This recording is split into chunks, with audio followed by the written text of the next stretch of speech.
Hello everyone, we are trying here now lab number 2. Lab TA Kevon will be trying this lab. I'm going over the instructions that you will follow since we have 2 versions of Quartus in the machine now. So please go ahead. Okay.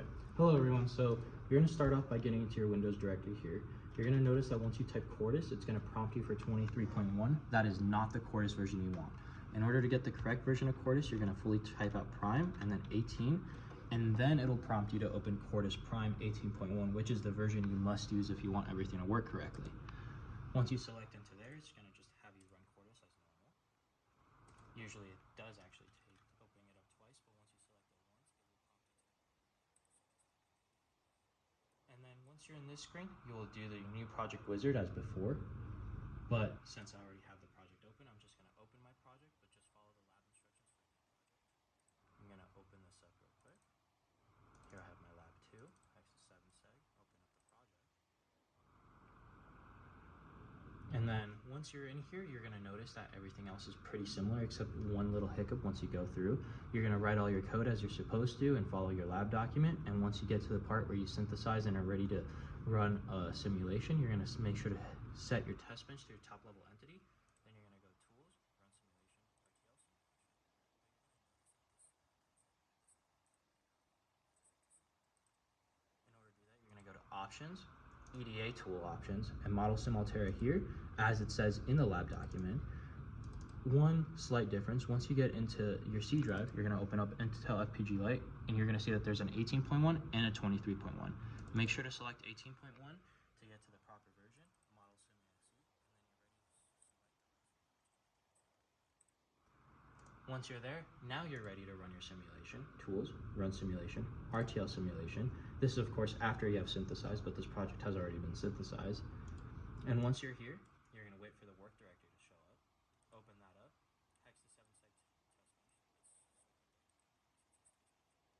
Then you're going to hit simulate.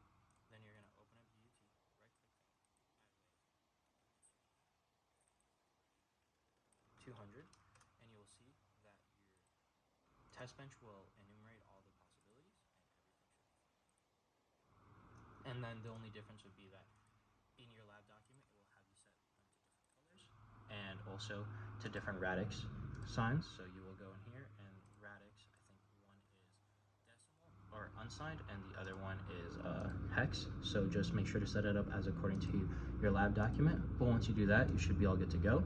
Then afterwards, you're going to go into assignments and pin planner. And once you're in here, you will see a screen very much like this. These pins are already filled out, but you will have to go in and fill out your pins as according to the table you filled out earlier.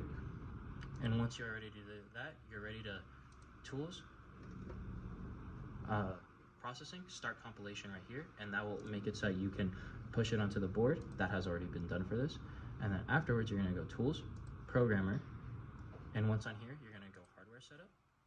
It's going to say no hardware. You select USB blaster, you close out of there, and then you start. Very often, the progress will fail very quickly the first time. If it does, just start again. It doesn't seem that it's happening this time, but be aware that that is a common issue and you just have to do it once more. This time it was successful, and then you will see onto the board, and this is what your project should look like. A 0 being displayed on this on the display, and then you flip up one switch. It's 1, 2, 3, 4, 5, 6, 7, 8, 9, A, B, C, D, E, and F. And that's how you run your project onto Quartus and you push it onto the board. Thank you, Kevon.